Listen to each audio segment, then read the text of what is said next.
পহেলা December 2018 বাটা gate.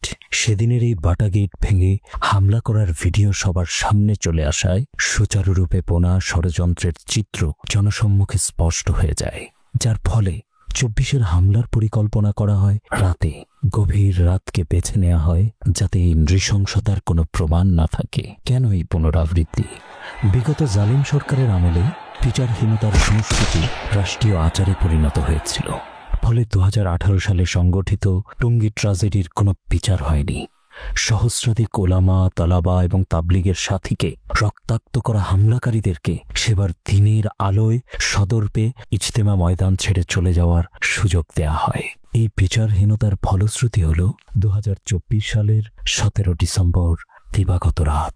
18 সালের হামলা পরিকল্পনাকারীদের অধীনেই সংগঠিত হয় 24 সালের নারকীয় হত্যাকাণ্ড।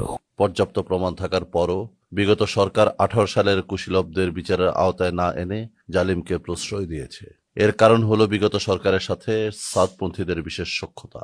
যেমন মেহের আফরোজ চুমকি, সাবেক এমপি, মহিলা আওয়ামী লীগের সভাপতি এবং মহিলা ও শিশু বিষয়ক মন্ত্রণালয়ের প্রতিমন্ত্রী। বাংলাদেশি সাদপন্থীদের শীর্ষ নেতা ওয়াসিফুল ইসলামের খালাতো বোন এই মেহের আফরোজ চুমকি। ফ্যাসিবাদী বয়ানের অন্যতম মাস্টারমাইন্ড ডেইলি স্টারের মাহফুজা নাম। সাদপন্থীদের প্রধান নেতা ওয়াসিফুল ইসলামের ভগ্নিপতি। সাদপন্থীর শীর্ষ নেতা ওয়াসিফুল ইসলামের বড় ছেলে ইয়াসিন ইসলামের স্ত্রী ওয়াশিংটনের এক প্রভাবশালী ইহুদি পরিবারের মেয়ে জেনিফার ফ্যারেল। ওয়াসিফ সাহেবের ছোট ছেলে সাদপন্থীদের তরুণ মুরব্বী উসামা ইসলাম। নির্বাচনের সময় ফ্যাসিস্ট আওয়ামী লীগের নির্বাচনী প্রচারণায় সশরীরে অংশ নেয়। ফ্যাসিস্ট সরকারের তোষামত ছিল সাদপন্থী নেতাদের বিশেষ বৈশিষ্ট্য। ওয়াসিফুল ইসলাম তার ব্যক্তিগত টুইটার অ্যাকাউন্টে শেখ হাসিনাকে মাদার অফ হিউম্যানিটি বলে সম্বোধন করে। অপরদিকে এক চিঠিতে তিনি গুজরাটের কসাই নরেন্দ্র মোদীকে গ্রেট লিডার বলেও সম্বোধন করে। আওয়ামী লীগের ধর্ম বিষয়ক উপকমিটির সদস্য, ভোরের পাতার সম্পাদক কাজী এর্তেজা, যে একই সঙ্গে সাতক্ষীরা জেলা আওয়ামী লীগের সহসভাপতি, এই ব্যক্তি শেখ হাসিনার ধর্মচিন্তা নামক বইয়ের লেখক। এই ব্যক্তিও সাদপন্থীদের শীর্ষস্থানীয় একজন। 2024 সালের জানুয়ারিতে বাইতুল মুকাররমে সাদপন্থীরা এক সমাবেশ করে। সেখানে আওয়ামী লীগের দোসর মিসবাউর রহমান চৌধুরী বাইতুল মুকাররমে সাদপন্থীদের পক্ষে বক্তব্য দেয়। সাদপন্থীদের আইন বিষয়ক সম্পাদক প্রচণ্ড আলেম বিদ্বেষী অ্যাডভোকেট আব্দুল কুদ্দুস বাদল। বক্তব্য, বিবৃতি, ফেসবুকে কমেন্ট, হোয়াটসঅ্যাপ গ্রুপগুলোতে নিয়মিত মেসেজিং, কোথায় নেই এই ব্যক্তির উপস্থিতি। এই ব্যক্তির রাজনৈতিক পরিচয় হল তিনি আওয়ামী লীগের কেন্দ্রীয় আইন উপকমিটির সদস্য। গত 18 ডিসেম্বর টঙ্গী হামলার পর আওয়ামী লীগের ভেরিফাইড ফেসবুক পেজ থেকে সাদপন্থীদের পক্ষ নিয়ে লাগাতার বেশ কয়েকটি পোস্ট করা হয়। এ থেকে আওয়ামী লীগের সাথে সাদপন্থীদের গভীর সম্পর্ক আরও স্পষ্ট হয়।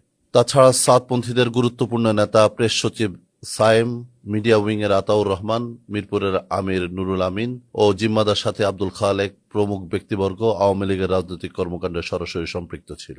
এমনকি তাদের অনেকে আওয়ামী লীগের নির্বাচনী প্রচারণায় শরীক হতো। আল্লাহ তাআলা আমাদের সবাইকে মূল্যবান সবাইকে কবুল করে এই বলে আমি আমার বক্তব্য শেষ করছি। আল্লাহ হাফেজ। জয় বাংলা, জয় বঙ্গবন্ধু। সাদপন্থীরা তাদের এই রাজনৈতিক সম্পর্ক ব্যবহারে কখনো কার্পণ্য করেনি। তারা সব সময় স্থানীয় প্রশাসন এবং আওয়ামী লীগের নেতাকর্মীদের ব্যবহার করে মসজিদের খতিব সাহেবদের কণ্ঠ জিম্মি করে রাখার অপচেষ্টা অব্যাহত রেখেছিল।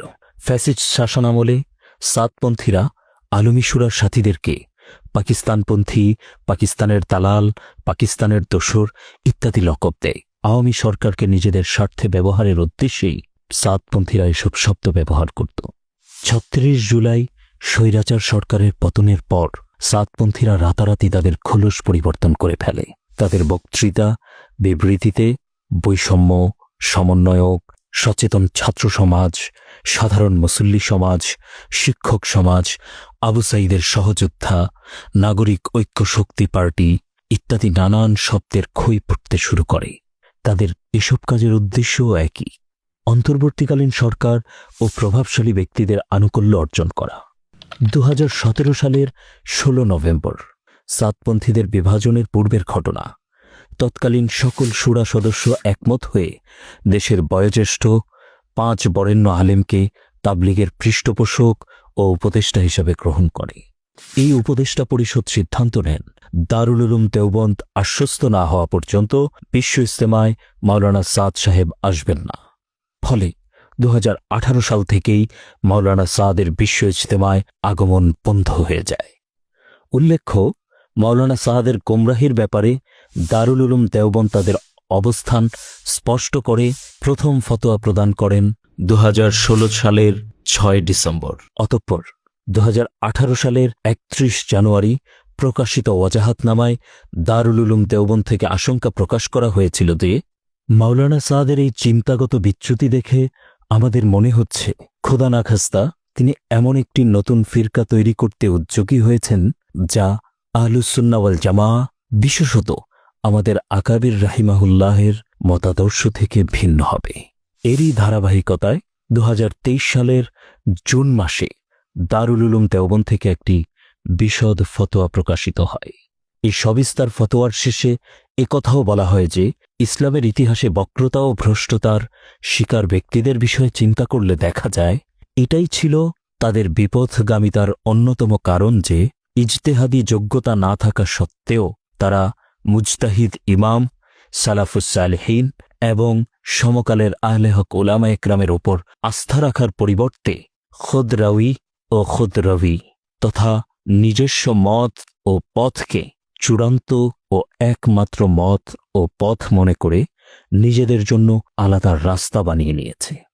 এবং এর সাথে এটি উল্লেখ করেন যে মাওলানা সাদ সাহেব তার চিন্তা চেতনা সংশোধন না করায় 2018 সালের 31 জানুয়ারি প্রকাশিত বিজ্ঞপ্তিতে দারুল উলুম দেওবন্দ থেকে যে ক্ষতি হওয়ার আশঙ্কা প্রকাশ করা হয়েছিল তা বর্তমানে বাস্তব হয়ে দেখা দিচ্ছে। গত 15 জানুয়ারি 2025-এ দারুল উলুম দেওবন্দের মোহতামিম মাওলানা আবুল কাসেম নোমানী সাহেব মাওলানা খলিলুর রহমান সাজ্জাদ নোমানী সাহেবকে দেওবন্দের পেডে একটি চিঠি দিয়েছেন। সেখানে তিনি বলেন, তাবলিগ জামাতের যে দলটি বাংলাওয়ালি মসজিদ নিজামুদ্দিন দিল্লির সাথে সম্পৃক্ত তারা একটি নির্দিষ্ট ব্যক্তির চিন্তা ভাবনার পুরোপুরি অনুসারী এবং সেই মতবাদকেই প্রচার করে। এটাও এখন আর গোপন নেই যে তাদের সম্মানিত আমির সাহেব কোরআনের আয়াত, হাদিস এবং সাহাবা একরামের সিরাতকে নিজের নির্দিষ্ট চিন্তা দর্শন অনুযায়ী ব্যাখ্যা করেন। সেখানে অনেক ক্ষেত্রেই বিকৃতি ও চিন্তাগত বিভ্রান্তি দেখা যায়। দারুল উলুম তাদের সংশোধনের জন্য বহু প্রচেষ্টা চালিয়েছে, কিন্তু তাদের আচরণে এখনো কোনো পরিবর্তন আসেনি এবং এই ধরনের বক্তব্য আজও আসছে। দারুল উলুমের মূল বিরোধ এই বিষয়ই। শুধু দারুল উলুম দেওবন্দ থেকেই নয়, মাওলানা সাদের ব্যাপারে সারা বিশ্বের নির্ভরযোগ্য দারুল ইফতা থেকে এই ধরনের ফতোয়া জনস্বার্থে প্রকাশ করা হয়েছে। যেমন Darul Uloom Moinul Islam Hathazari, Majlisul Ulama south Africa, Darul Uloom Karachi Pakistan, Majalisul Ulama Kashmir, Markazud Dawa Al Islamia Dhaka, Ulama of New York, Ulama council of New Zealand, Mazahir Uloom Saharanpur, Darul Uloom Dhabel Gujarat, Madrasa Kashiful Huda Madras, Nadwatul Ulama Lucknow প্রভৃতি। 2024 সালের 27 সেপ্টেম্বর দক্ষিণ আফ্রিকার আকাবির উলামা একরাম মাওলানা সাদ কান্ধলভির গোমরাহির বিষয়ে সারা বিশ্বের উলামা একরামের 50টি ফতোয়া পর্যালোচনা করে আরও একটি নতুন ফতোয়া প্রদান করেন, যা সারা দুনিয়ার দিনদার মুসলমানদের মধ্যে সার্বজনীনভাবে গৃহীত হয়। তাছাড়া 2025 সালের রমজান মাসে বাংলাদেশের আকাবির উলামা একরাম মাওলানা সাদ এবং তার অনুসারীদের বিষয়ে আরেকটি নতুন ফতোয়া প্রদান করেন, যা ইতোমধ্যেই বিভিন্ন ভাষায় অনুদিত হয়ে সারা বিশ্বের দিনদার মুসলমানদের মাঝে আমলযোগ্য দলিল হিসাবে গ্রহণযোগ্যতা পেয়েছে। এ কারণেই 2018 সাল থেকে বাংলাদেশে মাওলানা সাদের আগমন বন্ধ হয়ে যায়। 5 আগস্টের পর থেকে তারা নতুন মোড়কে মাওলানা সাদকে বাংলাদেশে আনার চক্রান্ত শুরু করে। তারা বাংলাদেশে মাওলানা সাদ সাহেবকে আসতে না দেয়াকে তাদের বিরুদ্ধে বৈষম্য করা হচ্ছে বলে চিত্রিত করার অপকৌশল গ্রহণ করে। সে লক্ষ্যে তারা মিডিয়া, প্রশাসন ইত্যাদি সকল জায়গায় নতুন করে প্রভাব বিস্তার করা শুরু করে। বাংলাদেশের 1 কোটি মানুষ আছে, আমাদের এই নজওয়ান আছে, আমাদের স্টুডেন্ট আছে, আমাদের মহিলা শাখা আছে, আমাদের পুরুষ শাখা আছে। আমরা এখনো কাউকে ডাকি নাই, সবাইকে আমরা গুছায় রাখছি, বুঝায় রাখছি। যদি নাকি মাওলানা সাহেবকে আসতে না দেওয়া হয় বাংলাদেশে কি হবে সেটা ওনারা দেখবে। সাতপন্থীদের এ অপকৌশল যাতে বাস্তবায়ন না হয় সে লক্ষ্যে উলামা একরাম ৫ নভেম্বর ২০২৪ তারিখে সাহরাওয়ার্দী উদ্যানে সমাবেশের আয়োজন করেন। ৫ নভেম্বর মহাসমাবেশের পর ৭ নভেম্বর স্বরাষ্ট্র মন্ত্রণালয়ে অনুষ্ঠিত বৈঠকে সিদ্ধান্ত হয় সাতপন্থীদের ইজতেমার জন্য ৪ ফেব্রুয়ারি ২০২৫ তারিখ বিকালে আলমী শুরার জিম্মাদাররা সরকারি মাঠ প্রস্তুত কমিটিকে ইজতেমা মাঠ হস্তান্তর করবে। সাতপন্থীরা তাদের ইজতেমা সম্পন্ন করে ১১ ফেব্রুয়ারি ২০২৫ তারিখ দুপুরে ইজতেমা ময়দান পুনরায় উক্ত কমিটির কাছে হস্তান্তর করবে। উক্ত কমিটির কাছ থেকে আলমী শুরার জিম্মাদাররা ইজতেমা ময়দান পুনরায় বুঝে নেবেন। ৪ ফেব্রুয়ারি ২০২৫ তারিখের পূর্বে সাতপন্থীদের ইজতেমা ময়দান ব্যবহারের কোনো প্রকার অনুমতি সরকারের পক্ষ থেকে প্রদান করা হয়নি। মন্ত্রণালয়ের সিদ্ধান্তর পর শুরায়ে নেজামের সাথীরা আসন্ন বিশ্ব ইজতেমা উপলক্ষে মাঠ প্রস্তুতির কাজ শুরু করেন। উল্লেখ্য ২০১৮ সাল থেকে বিশ্ব ইজতেমার জন্য ময়দান তৈরি করা ও সারা বছর ময়দানের পাহারা ও রক্ষণাবেক্ষণের যাবতীয় দায়িত্ব শুরায়ে নেজামের সাথীরাই আঞ্জাম দিয়ে আসছেন এবং শুরায়ে নেজামের সাথীদের প্রস্তুত করা ময়দানে শুধু ইজতেমা করার জন্য সাতপন্থীরা প্রতি বছর ব্যবহার করে থাকে। সরকারের সম্মিলিত সিদ্ধান্তের প্রতি শুরায়ে নেজামের সাথীরা শ্রদ্ধাশীল হলেও সাতপন্থীরা উক্ত সিদ্ধান্তকে প্রশ্নবিদ্ধ ও বানচাল করার জন্য নানান অপকৌশল ও মারমুখী আচরণ প্রদর্শন শুরু করে। সাতপন্থীরা ১৯ নভেম্বর রবিবার প্রধান উপদেষ্টার বাসভবন যমুনার সামনে অবস্থান নেয় এবং প্রায় ২ ঘণ্টা অবস্থান কর্মসূচি পালন করে তারা স্বরাষ্ট্র উপদেষ্টা এবং ধর্ম উপদেষ্টার রেকর্ড কোনো সমাধান পায়নি বলে অপপ্রচার চালায়। সেখানে সাদ সাহেবকে ইজতেমায় আনা ও প্রথম দফায় ইজতেমা করার দাবি তোলে। কোনো অবস্থাতে এবছর আমরা পিছপা হব না। আমরা যে কোনো কিছুর বিনিময় আমাদের আমির সাহেবকে আনবো। তবে আমরা সবাই কিন্তু শৃঙ্খলাবদ্ধ ঘরে জন্ম নিই নাই। আমরা বিভিন্ন পরিবার থেকে জায়গায় আসছি। আমাদের সঙ্গে আর্মি বড় বড় অফিসাররা আছে, আমাদের ভিতরে র্যাবের অফিসাররা আছে, আমাদের পুলিশ বাহিনীর অফিসাররা আছে, আমাদের ভিতরে দুর্দর্শ ডাকাতরাও আছে। তারা ভালো হয়ে চলাফেরার চেষ্টা করতেছে। আমাদেরকে ওই বিগত জীবনের দিকে ফিরে নিয়েন না। আপনারা আমাদেরকে শান্ত সভ্য থাকতে দেন, আমাদের আমির সাহেবকে আসতে দেন। এই সময় থেকে বিভিন্ন স্তরের সাতপন্থী নেতারা হুমকি প্রদান করতে থাকে, যদি তাদের দাবি মেনে নেওয়া না হয় তাহলে ইজতেমা ভণ্ডুল করা, এমনকি প্রকাশ্যেই সহিংস হওয়ার মতো হুমকি দিতে থাকে। হযরত মওলানা সাদ বিশ্বের সবচেয়ে বড় আলেম, এনার উপর কোনো আলেমই নাই। ওনাকে আসতে দেওয়া হইতেছে না। উনি আসলে উনি সূর্যের মতো, মোমবাতি সব নিভে যাবে। যতগুলো সব মোমবাতি, উনি সূর্যের মতো, এত বড় শক্তিশালী, এত বড় আলেমওয়ালা লোক, ওনাকে আসতে দেওয়া হইতেছে না। এই জন্য আমরা অনুনয় করতেছি, বিনয় করতেছি, যদি আসতে দেওয়া হয় আল্লাহ শুকরিয়া, আর যদি আসতে দেওয়া না দেয় পরবর্তী পরিস্থিতির জন্য আমরা দায়ী থাকবো।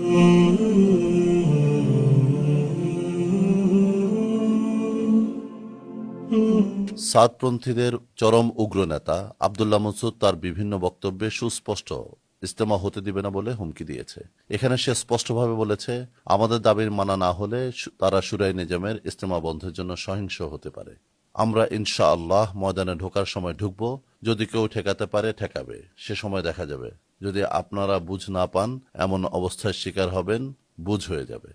আমরা এবছর অবশ্যই বলতেছি, আমি আব্দুল্লাহ মনসুর বলতেছি তবলিগ আমাদের পক্ষ থেকে, আমরা আগামী মাসের ২০ তারিখে টুঙ্গির ময়দানেই ৫ দিনের জোর করব এবং ওই জায়গায় মৌলানা সাদ সাহেবকে নিয়ে আসবো। যদি না আনতে দেয় আমাদেরকে, তাহলে পরবর্তী কোনো ইজতেমা কাউকে করতে দেওয়া হবে না। আমরা ইনশাআল্লাহ ময়দানে ঢোকার সময় ঢুকবো, যদি কেউ ঠেকাতে পারে ঠেকাবে, সে সময় দেখা যাবে। মুআজ বিন নূর তার বক্তব্যে উল্লেখ করেছে, তারা যে কোনো মূল্যে প্রথম পর্বে ইজতেমা করবে। এতে সরকার যদি তাদের দাবি না মেনে নেয়, তাহলে কিভাবে দাবি মানাতে হয় তা তারা দেখিয়ে দিবে। আমরা এবারে ইনশাআল্লাহ প্রথম পর্বে ইজতেমা করব এবং আমাদের সকল দাবি দেওয়া ভদ্রভাবে পেশ করছি, শেষ করি ভদ্রভাবে পেশ করছি। যদি না হয় সেটা কিভাবে আদায় করতে হয় সেই সকল পদ্ধতি অবলম্বন করে হলে আমরা আদায় করবো ইনশাআল্লাহ। আমরা এই বছর ইনশাআল্লাহ প্রথমবার ইজতেমা করব, যে কোনো মূল্যে করবো ইনশাআল্লাহ প্রথম পর্বে। দ্বিতীয় হচ্ছে সাদ সাহেব দামাত বারাকাতুহুমকে আমরা নিয়ে আসবো ইনশাআল্লাহ, ফোর্স করব, বাধ্য করব।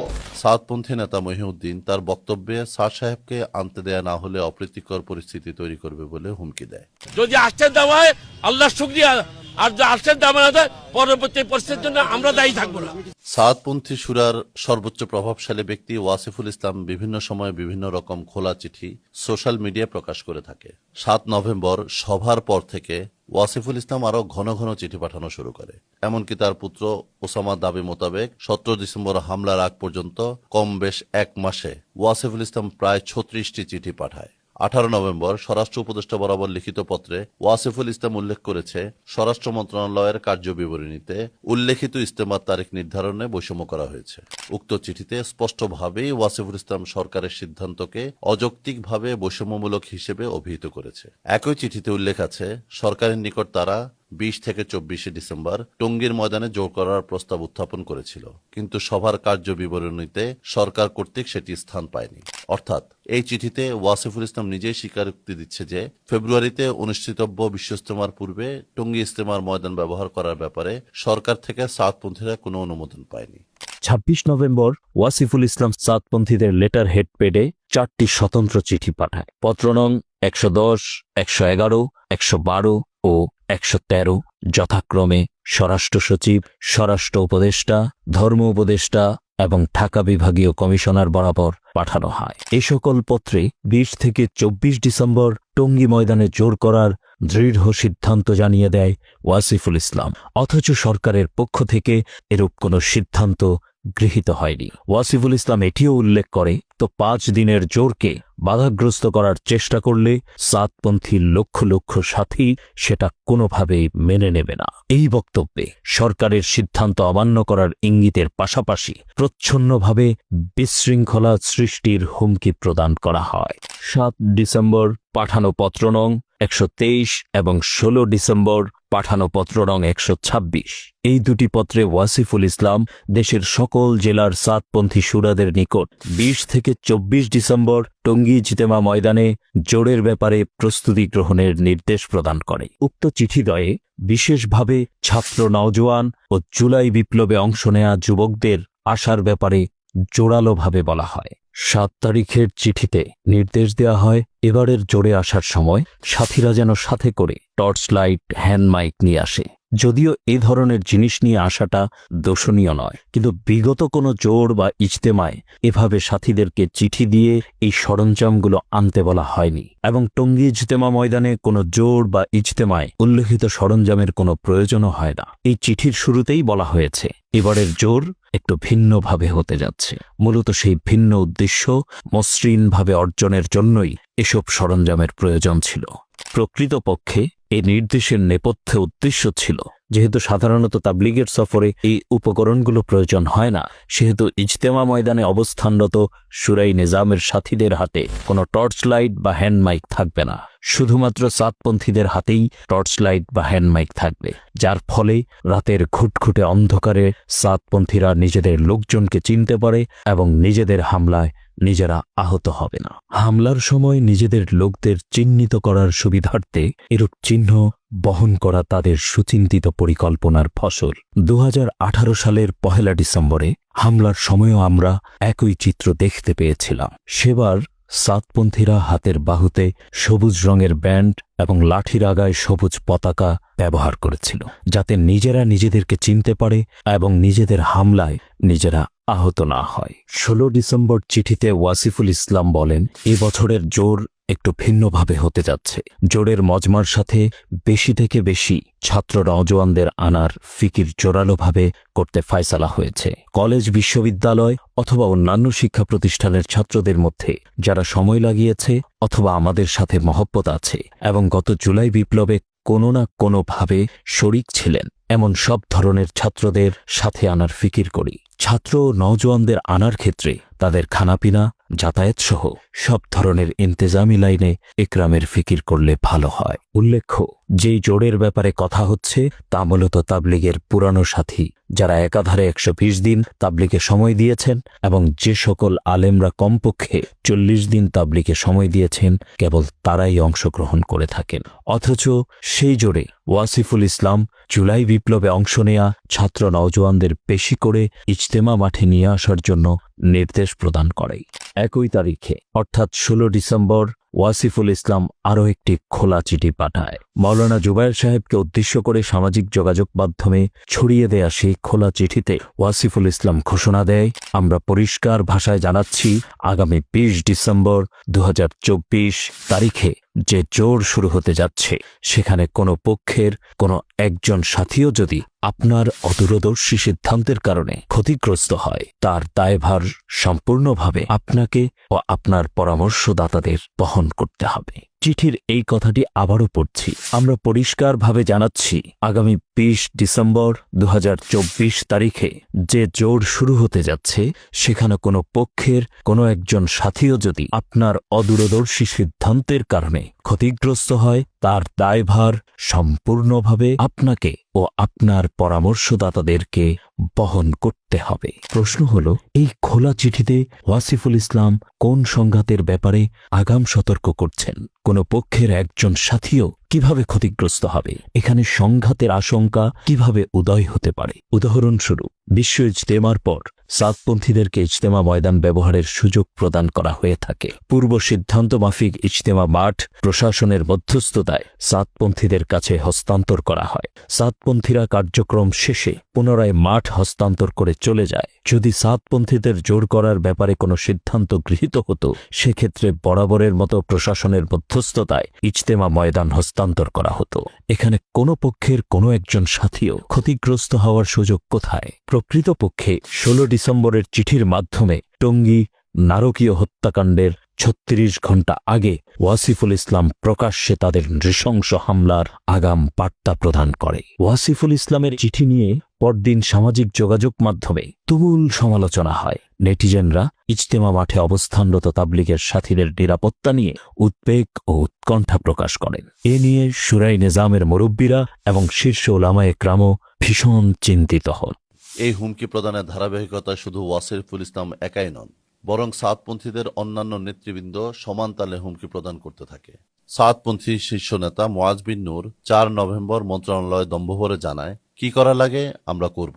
আমরা এই বছর ইনশাআল্লাহ প্রথমবার ইজতেমা করব, যে কোনো মূল্যে করব ইনশাআল্লাহ। প্রথম পর্বে, দ্বিতীয় হচ্ছে সাত সাবদাম বারাকাতুহুমকে আমরা নিয়ে আসবো ইনশাআল্লাহ, ফোর্স করব, বাধ্য করব ইনশাআল্লাহ। আমাদের সকল দাবি দেওয়া ভদ্রভাবে পেশ করছি, যদি না হয় সেটা কিভাবে আদায় করতে হয় সেই সকল পদ্ধতি অবলম্বন করে হলে আমরা আদায় করবো ইনশাআল্লাহ। সাদ সাহেবকে যদি এবছর সরকার আসতে না দেয় তাহলে আনতেই হবে ইনশাআল্লাহ, সেটা কি করতে হবে আমরা করবো ইনশাআল্লাহ। আরেক সাতপন্থী শীর্ষ নেতা আব্দুল্লাহ মনসুর এই উগ্র লোকটি জোর দিয়ে বলে, আমরা টঙ্গীর ময়দানেই জোর করব এবং ওই ময়দানেই সাদ সাহেবকে নিয়ে আসবো। আমি আব্দুল্লাহ মনসুর বলতেছি, তবলিগ জামাতের পক্ষ থেকে আমরা আগামী মাসের 20 তারিখে টঙ্গীর ময়দানে 5 দিনের জোর করব এবং ওই জায়গায় মাওলানা সাদ সাহেবকে নিয়ে আসবো, মাওলানা জুবায়ের সাহেবকে উদ্দেশ্য করে পাঠানো আরেক ভিডিও বার্তায় এই ব্যক্তি বলে, আমরা ইনশাআল্লাহ ময়দানে ঢোকার সময় ঢুকবো, যদি কেউ ঠেকাতে পারে ঠেকাবে, সে সময় দেখা যাবে। এবং সাথে সাথে যুদ্ধের ব্যাপারে নাজেল হওয়া সূরা হুজরাতের 9 নং আয়াতটি পাঠ করে। আমরা ইনশাআল্লাহ ময়দানে ঢোকার সময় ঢুকবো, যদি কেউ ঠেকাতে পারে ঠেকাবে, সে সময় দেখা যাবে। فإن طائفتان من المؤمنين اقتتلوا فأصلحوا بينهما فإن بغت إحداهما على الأخرى فقاتلوا التي تبغي حتى تفيء إلى أمر الله فإن فاءت فأصلحوا بينهما بالعدل واقسطوا إن الله يحب المقسطين। এই আয়াতে কারিমায় আল্লাহ তাআলা বলেন, মুসলিমদের দুটি দল আত্মকলহে লিপ্ত হলে তাদের মধ্যে মীমাংসা করে দাও। অতঃপর তাদের একটি দল যদি অন্য দলের উপর বাড়াবাড়ি করে, তবে যে দল বাড়াবাড়ি করেছে তার বিরুদ্ধে যুদ্ধ করো, যতক্ষণ না সে আল্লাহর হুকুমের দিকে ফিরে আসে। কোরআন হাদিসের দুঃসাহসী অপব্যাখ্যাকারী এই ব্যক্তির রক্ত নেশায় বুধ হওয়া এমন কথা নতুন নয়। এই ব্যক্তি পূর্বেও এমন কথা বলেছে। সে একটি কিতাব লিখেছে, আল ইমারাতু হিয়া সুন্নাহ। এই কিতাবে সে লিখেছিল, মাওলানা সাদ সাহেবকে যারা আমির মানবে না তারা ওয়াজিবুল কতল, অর্থাৎ তারা হত্যাযোগ্য। আব্দুল্লাহ মনসুরের এরূপ উগ্রতা হঠাৎ কোনো বিষয় নয়। 2018 সালে মোহাম্মদপুরের ওয়াজাহাতি জোরের পর এই আব্দুল্লাহ মনসুর ওলামায়ে কেরামকে অশ্রাব্য গালি দিয়ে নিজেদের অনুসারীদের নিকট বার্তা পাঠায়। আমাদের সাথীরা সতর্ক থাকেন, বেশি খুশি হয়েন না এই ওয়াজাহাতনামা দেখে, সন্তোষীনামা দেখে। কারণ হচ্ছে শাহরিয়ার মাহমুদ যে সমস্ত ফিতনা তৈরি করেছে, মুফতি নজরুল যে ফিতনা তৈরি করেছে, মুফতি আমানুল হক যে ফিতনা তৈরি করেছে, মাওলানা দেলোয়ার কাকফুল রুসাদ যে ফিতনা তৈরি করেছে, মাওলানা আবু জাফর যে ফিতনা তৈরি করেছে, মাওলানা ইউসুফ যে ফিতনা তৈরি করেছে, মাওলানা নুরুর রহমান যে ফিতনা তৈরি করেছে, মাওলানা আব্দুল মুতিন যে ফিতনা তৈরি করেছে, যারা এর লিড দিছে তারা কিন্তু এর দ্বারা সন্তুষ্ট হতে পারবে না।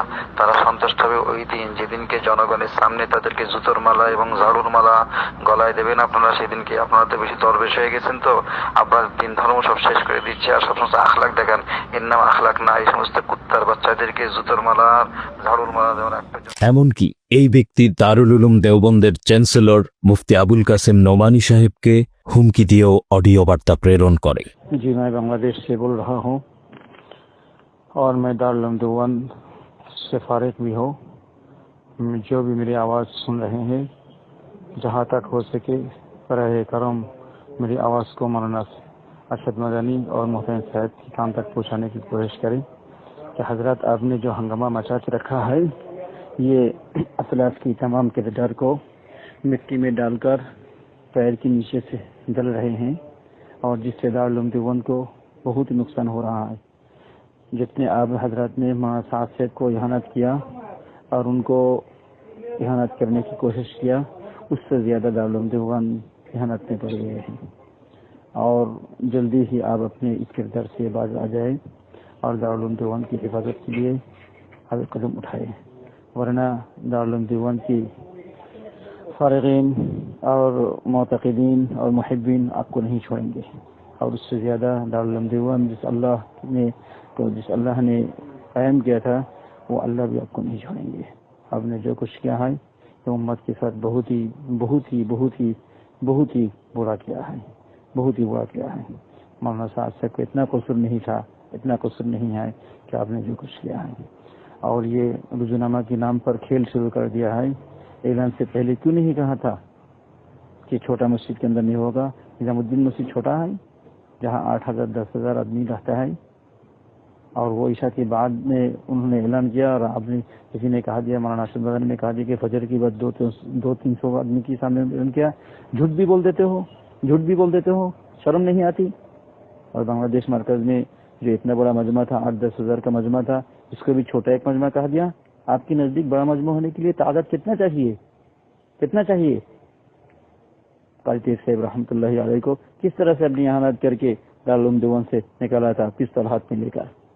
वो हमारे सामने की किस्सा है। और कैसे जमीयत को 2 टुकड़ा किया। अभी ये पाकिस्तानी मिशन को सामने लेकर और गुजरात वालों की साजिश को सामने लेकर अब तबलीग को भी 2 टुकड़ा करना चाहते हैं और बांग्लादेश की तबलीग को 2 टुकड़ा कर दिया। अल्लाह ताला आपकी हिफाजत करे। देखिए, हम ज़बान संभाल के बात कर रहे हैं, आइंदा नहीं संभालेंगे। जल्दी ही इक़दाम करे और इस तमाम फितना को मिटाए, वरना अल्लाह नहीं छोड़ेगा। শফিক বিন নাইম আরেক সাতপন্থী নেতা 17 তারিখ সকালে এক ফেসবুক লাইভ সাক্ষাৎকারে বলে, within 48 hours you will get the result. Mufti Amanul Haque Saheb, আপনি 48 ঘন্টার মধ্যেই জানতে পারবেন প্রশাসনের সাথে কি কথা হয়েছে। আপনি আজকে যে সমস্ত কথা বলছেন যে সরকার প্রশাসনের সাথে কথা হয়েছে, প্রশাসনের সাথে কি কথা হয়েছে আগামী 48 ঘন্টার মধ্যে বুঝতে পারবেন। Within 48 hours you will get the result. আমি মুফতি আমানুল হক সাহেবকে বলতেছি এই কথা, আপনি বুঝতে পারবেন যে প্রশাসন কি বলেছে। উল্লেখ্য, মিরপুরের রাইনখোলার শীর্ষ সন্ত্রাসী শাহাদাত বাহিনীর ডান হাত ছিল এই শফিক বিন নাইম। সাতপন্থী নেতা জিয়া বিন কাসেম সংবাদ সম্মেলন করে সারা বাংলাদেশের ওলামায়ে কেরামকে বাহাসের আহ্বান করেন। আমরা 7টা শর্তের সাথে ওপেন চ্যালেঞ্জ দিয়েছি, আমরা একসাথে বসি, যারাই এই ব্যাপারে যেটাই ফয়সালা হবে সেই ফয়সালা আমরা মেনে নিতে তৈরি আছি। এক্ষেত্রে তার কোন বয়ানের মধ্যে ভুল আছে বলে মনে হয় না। এই ব্যাপারে প্রমাণিত সহ কিতাব আমাদের সামনে আছে, এই ব্যাপারে আমরা চ্যালেঞ্জ করতে তৈরি আছি। নিকট অতীতে যখন আওয়ামী লীগ ক্ষমতায় ছিল, তখন ফ্যাসিস্টদের শক্তিতে বলিয়ান সাতপন্থীদের এই নেতা জিয়া বিন কাসেমের বাহাসের আহ্বানের রূপ ছিল ভিন্ন। তার মুখেই শুনুন। আমাদের মহল্লায় মার্কাজ থাকতে এই হুজুরগুলো দেখতে দেবো না। আমরা বড় বড় এক একটা চলা বানাইছি, কথা বানাইছি। এই হুজুরগুলো যদি মার্কাজে আসে, পিটাই আনতে বের করে দিব। যারা তবলিগ করছে তারা এখানে মার্কাজে শপথি করবে। সুবহানাল্লাহ। আপনি জান্নাতুল ফেরদাউসে যান, ভাই আপনার ফতোয়া, আপনার তবলিগ লই আপনি জান্নাতুল ফেরদাউসে চলে যান, আমাদেরকে জাহান্নামের উপর ছেড়ে দেন। আপনি আমি যা শিখতে চাই তো বলবো। 3টা লাঠি লাগবে, আমি জানি 3টা লাঠি লাগবে আপনার। 3টা লাঠি দিয়ে পাশে আপনার ফের গেল। ও তাই ভাই, এর আগে লাঠি খাওয়াইছেন আপনি? এর আগে ভাই লাঠি খাওয়াইছেন আপনি? ওই যে ওলামারা আমি খাইতেই থাকবে, যদি এই উপরে থাকে আপনি লাঠি করেন। আমি তো ওলামাদের সাথে আছি, ওলামায়ে কেরাম যদি 100 বার খাতে আমি 100 বার খামো। মানে এই জন্য এই গালিটা দিলেন, এই জন্য এই গালিগুলো দিলেন। অবশ্যই গালি দিলাম, আপনি চুপ হয়ে যান। আরেক সাতপন্থী নেতা আজিমুদ্দিন শীতল গলায় হুমকি প্রদান করে বলে, সকল ওলামায়ে কেরাম, মাদ্রাসার তালাবা এবং গার্ডিয়ানদের প্রতি সবিনয় নিবেদন করছি, জুবায়েরপন্থী কিছু মানুষের উস্কানিতে পা দিয়ে আপনারা এই মূলধারার সাথীদের জোর কোনোরূপ ব্যাঘাত ঘটানোর জন্য ময়দানে বা ময়দানের চারপাশে উপস্থিত হওয়া বা কোনো বিশৃঙ্খলা সৃষ্টি করা, এটা থেকে আপনারা বিরত রাখবেন, আপনাদের সন্তানদেরকে বিরত রাখবেন। এদিকে সচেতন ছাত্র সমাজ নামে জুলাই আন্দোলনে অংশীদার দাবি করে একটি ভূমিফোর ছাত্র সংগঠনের আত্মপ্রকাশ ঘটায় সাতপন্থীরা। তাদের দাবি, তারা জুলাই আন্দোলনে সাতপন্থীদের পক্ষ থেকে মাঠে সক্রিয় ছিল, অথচ জুলাই আন্দোলনে এই নামে কোনো গোষ্ঠীর উপস্থিতি ছিল না। ফলে দাবিটি সর্বৈব মিথ্যা তা প্রমাণের অপেক্ষা রাখে না। এই তথাকথিত সচেতন ছাত্র সমাজ সাতপন্থীদের দাবি আদায়ের জন্য মাসব্যাপী নানান সংবাদ সম্মেলন করতে থাকে। সর্বশেষ তারা 18 ডিসেম্বর প্রধান উপদেষ্টার বাসভবন ঘেরাও করার ঘোষণা দেয় এবং যে কোনো মূল্যে মাওলানা সাদকে বাংলাদেশে নিয়ে আসার ঘোষণা দেয়। তাদের সর্বোচ্চ মুরব্বীকে নিয়ে এসে ইজতেমা জোর করতে পারে, মাওলানা সাদকে আন্দোলনের অনুসারীরাও করতে পারবে। ইজতেমা জোর যদি বৈষম্য মুক্ত আমরা না পাই, না হয় বিগত সামনের দিনে যে আন্দোলন করে উঠবে, আপনারা সেই আন্দোলনকে থামাতে পারবেন না। সেই আন্দোলনকে ঠেকান দেওয়া সরকারের পক্ষে কষ্ট হয়ে যাবে। এসব বক্তব্য বিচ্ছিন্নভাবে প্রদান করা হয়েছে এমন নয়, বরং এসব কাজ তারা সম্মিলিত পরামর্শের ভিত্তিতেই করেছে। এমনকি মাওলানা সাদের দেয়া নীতি এবং পরামর্শ অনুসারেই সাতপন্থীদের সকল কর্মকাণ্ড পরিচালনা করা হয়। ক্ষেত্র বিশেষ মাওলানা সাদ সরাসরি বিভিন্ন বিষয়ে করণীয় নির্ধারণ করে দেন। সাতপন্থী নেতা আব্দুল্লাহ মনসুরের এক অডিও বার্তায় দেয়া কৈফিয়ত থেকে বোঝা যায়, সাতপন্থীদের মধ্যে অনেকেই এসব সহিংস পরিকল্পনা কিসের ভিত্তিতে করা হচ্ছে তা নিয়ে নিজেদের মধ্যে বিভিন্ন প্রশ্ন উত্থাপন করে। তাদের সংশয় নিরসন কল্পে আব্দুল্লাহ মনসুর জানায়, অনেক সাথী মনে করতেছে যে আমরা বিনা পরামর্শে কোনো একটা কাজ করেছি। আমরা বিনা পরামর্শে কোনো কিছু করি নাই। সাদ সাহেবের এই বিষয়ে পরামর্শের ব্যাপারে আব্দুল্লাহ মনসুর বলে, আমি হযরতজির কাছে জিজ্ঞেস করেছি, হজরত সফরে অসিফ ভাই ছিল, ইউনুস ভাই ছিল, মুশাররফ সাহেব ছিল, আর আমাদের বাংলাদেশের 11 জন ছিল, নিজামুদ্দিনের ছিল 24 জন, আর পাকিস্তানের ছিল 8 জন।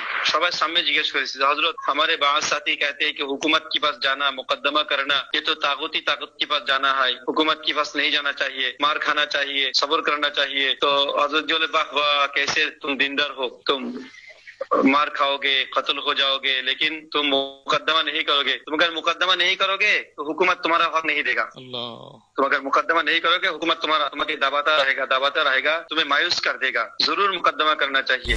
সাতপন্থীদের ঘোষিত পুরাতন সাথীদের জোর 20 ডিসেম্বর থেকে শুরু হওয়ার কথা থাকলেও ওয়াসিফুল ইসলামের 16 ডিসেম্বরের চিঠির পর থেকেই সাতপন্থীরা তাদের পরিকল্পনা বাস্তবায়ন শুরু করে। অপরদিকে সারা মাসব্যাপী সাতপন্থীদের যুদ্ধংদেহী হুমকি প্রদানের ফলে সৃষ্ট অচল অবস্থা নিরসনের লক্ষ্যে 18 ডিসেম্বর সকালে স্বরাষ্ট্র মন্ত্রণালয়ে উভয় পক্ষের সাথে 2টি সভা অনুষ্ঠিত হওয়ার কথা ঘোষণা করা হয়। এদিকে 17 ডিসেম্বর সকাল থেকে তুরাগ নদীর পশ্চিম পারে অবস্থিত বেলাল মসজিদ এবং ঢাকার বিভিন্ন স্থানে সাতপন্থীদের উপস্থিতি বৃদ্ধি পেতে শুরু করে এবং অধিক সংখ্যায় উপস্থিতি নিশ্চিত করার জন্য সোশ্যাল মিডিয়ায় ওয়াসিফুল ইসলামের আহ্বানকে বিভিন্ন স্লোগান আকারে শেয়ার করতে থাকে। এরও আগে পূর্ব পরিকল্পনা অনুসারে মাঠে অবস্থিত লোকবল এবং মাঠের বিভিন্ন স্থাপনার সরেজমিন পরিস্থিতি যাচাইয়ের জন্য সাতপন্থীরা নজরদারি শুরু করে। তারা ইজতেমা মাঠের উপর ড্রোন সার্ভেইলেন্সের ব্যবস্থাও করে। এমনকি তারা সরেজমিনে লোক পাঠায় যারা হামলার আগে থেকেই ইজতেমা মাঠে আলমী শুরার সাথীদের সাথে ছদ্মবেশে অবস্থান করছিল।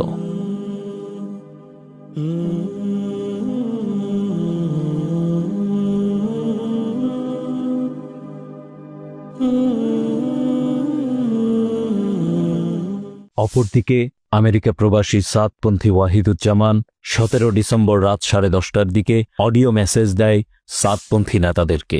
সে জানায় যে 18 ডিসেম্বর প্রধান উপদেষ্টা যেহেতু দেশে থাকবেন না, সেহেতু বাসভবন যমুনা ঘেরাও কর্মসূচি সফল হবে না।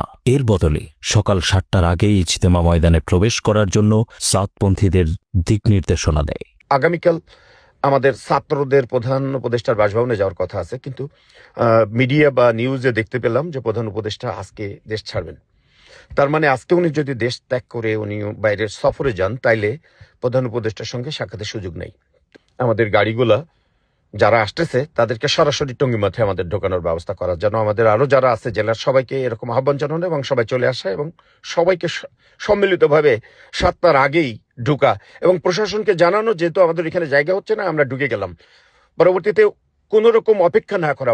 সারা দেশ থেকে ইজতেমা ময়দানে আসার পথে বিভিন্ন জেলায় পুলিশ, সাতপন্থীদের গাড়ি আটকে দিচ্ছিল। পরবর্তী দিন অর্থাৎ 18 ডিসেম্বর সকাল 10টায় প্রধান উপদেষ্টার বাসভবন যমুনা ঘেরাও কর্মসূচির অংশ বিবেচনা করে বিভিন্ন জেলার পুলিশ এই গাড়িগুলোকে আটকে দিচ্ছিল। কিন্তু সাতপন্থীদের প্রকৃত উদ্দেশ্য ছিল ইজতেমা ময়দান। কোনো গাড়ি আসার পথে আটক হলে আটক হওয়া এসব গাড়ি ছাড়িয়ে আনার জন্য সাতপন্থীদের বিভিন্ন হোয়াটসঅ্যাপ এবং ফেসবুক গ্রুপে তানভীরের মোবাইল নাম্বার শেয়ার করা হয়। সাতপন্থী নেতাদের উদ্দেশ্য ছিল গাড়িগুলোকে পরিকল্পনা মাফিক সময় মতো ইজতেমা ময়দানে উপস্থিত করা, যাতে হামলার সময় পর্যাপ্ত লোকবল নিশ্চিত করা যায়। প্রশ্ন হচ্ছে, সে রাতে হামলার মাস্টার মাইন্ডরা কোন নির্ভরতায় গাড়িগুলো সময় মতো ছাড়িয়ে আনার দায়িত্ব তানভীরকে প্রদান করে এবং তানভীর ঠিক কোন মাধ্যম ব্যবহার করে এই দায়িত্ব আঞ্জাম দেয়? কে এই তানভীর? এই ব্যক্তির পূর্ণ নাম সালাহুদ্দিন তানভীর। চুয়েটের সিভিল ইঞ্জিনিয়ারিং ডিপার্টমেন্ট থেকে ফাইনাল ইয়ারে পড়াশোনা ছেড়ে দেয়া 2011 ব্যাচের ছাত্র এই তানভীর। অকালে ছাত্রত্ব শেষ করে সে ঢাকার এলিফ্যান্ট রোডে বসবাস শুরু করে। তাকে চিনে, তার সাথে পড়াশোনা করেছে এমন সহপাঠীদের নিকট ধুরন্ধর এক চরিত্র এই তানভীর। 2016 সালের দিকে 20-25 হাজার টাকার একটি চাকুরি দিয়ে এই ব্যক্তির চাকুরি জীবন শুরু হয়। এর কয়েক বছরের মধ্যেই বর্তমানে এই ব্যক্তি আঙুল ফুলে বটগাছ। দামি গাড়ি থেকে নিয়ে সাম্প্রতিক 3000 লোককে ইফতার করানো সহ তার চারিদিকে কেবল অর্থের ফুলছুরি। কিছুদিন আগে ফেস দ্য পিপলে এক লাইভ সাক্ষাৎকারে কথা প্রসঙ্গে নিজেকে বিএনপির শরীদ হিসেবে উল্লেখ করে বলেছে, আমি বগুড়ার ছেলে, আমি খালেদা জিয়াকে অন করি।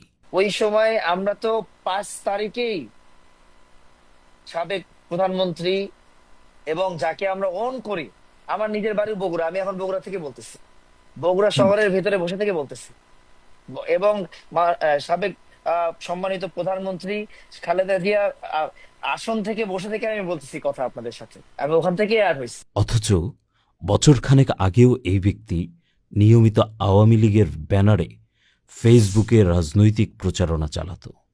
এই ব্যক্তি এতটাই ধুরন্ধর যে কেউ যেন তার পূর্বের রাজনৈতিক পরিচয় জানতে না পারে, সেজন্য সামাজিক যোগাযোগ মাধ্যম থেকে যতটা সম্ভব নিজের পুরাতন প্রায় সব পোস্ট রিমুভ করে দিয়েছে। এই ব্যক্তির ব্যাপারে সম্প্রতি ভয়াবহ সব দুর্নীতির অভিযোগ উত্থাপিত হয়েছে। পাঠ্যপুস্তক ছাপানোকে কেন্দ্র করে রাখাল রাহার সাথে মিলে প্রায় 400 কোটি টাকা দুর্নীতির অভিযোগ উত্থাপিত হয়েছে এই তানভীরের ব্যাপারে। এরও কিছুদিন আগে বর্তমান এক সচিবের চুয়েট থেকে পাশ করা ছেলের মাধ্যমে ডিসি নিয়োগ এবং বদলি বাণিজ্যে সম্পৃক্ত থাকার অভিযোগ উঠেছে তার ব্যাপারে।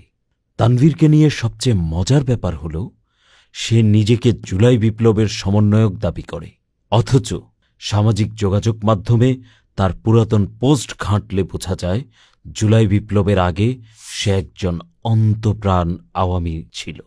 এর জলজ্যান্ত প্রমাণ ছিল তার সে সময়কার ফেসবুক পোস্টগুলোতে।